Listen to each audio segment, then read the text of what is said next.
আধুনিক প্রযুক্তি ও পেশাদার প্রশিক্ষণের মাধ্যমে দেশের সেনাবাহিনীর সক্ষমতা আরও বাড়াতে সর্বাত্মক সহযোগিতা করবে সরকার, জানিয়েছেন প্রধানমন্ত্রী তারেক রহমান। বরিশালের বাবুগঞ্জে সেনাবাহিনীর গ্রীষ্মকালীন প্রশিক্ষণ মহড়া পরিদর্শন শেষে একথা জানান তিনি। এ সময় দেশের স্বাধীনতা, সার্বভৌমত্ব ও জাতীয় নিরাপত্তা রক্ষায় সেনাবাহিনী জনগণের আস্থা ও গর্বের প্রতীক বলেও মন্তব্য করেন সরকার প্রধান। আরও জানাচ্ছেন শামীম চৌধুরী।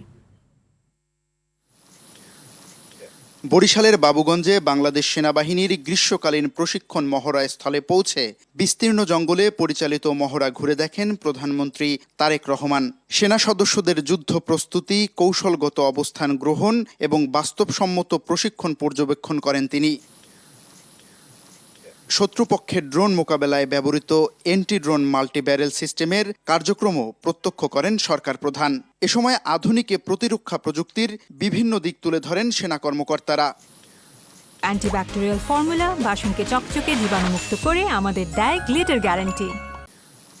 মহড়া শেষে জঙ্গলের ভেতর দায়িত্বরত সেনা সদস্যদের সঙ্গে সময় কাটান প্রধানমন্ত্রী। তাদের খোঁজখবর নেয়ার পাশাপাশি মাঠ পর্যায়ের অভিজ্ঞতা শোনেন এবং যুদ্ধক্ষেত্রের পরিবেশে প্রস্তুত করা খাবারও গ্রহণ করেন। পরে সেনা সদস্যদের উদ্দেশ্যে দেয়া বক্তব্যে প্রধানমন্ত্রী বলেন, দেশের স্বাধীনতা ও সার্বভৌমত্ব রক্ষায় সেনাবাহিনীর পেশাদারিত্ব ও সাহসিকতা দেশপ্রেমের অনন্য দৃষ্টান্ত স্থাপন করেছে।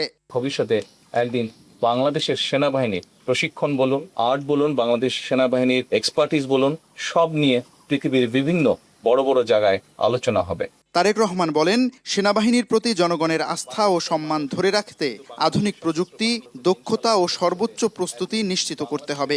সেনাবাহিনীর একটি মূল বিষয় হচ্ছে প্রশিক্ষণ, আরেকটি মূল বিষয় হচ্ছে চেইন অফ কমান্ড।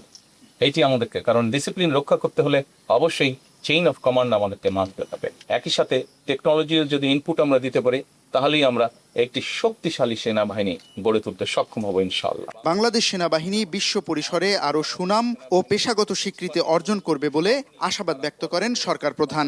আরেকটি মূল বিষয় হচ্ছে শামীম চৌধুরী, RTV, বাবুগঞ্জ, বরিশাল।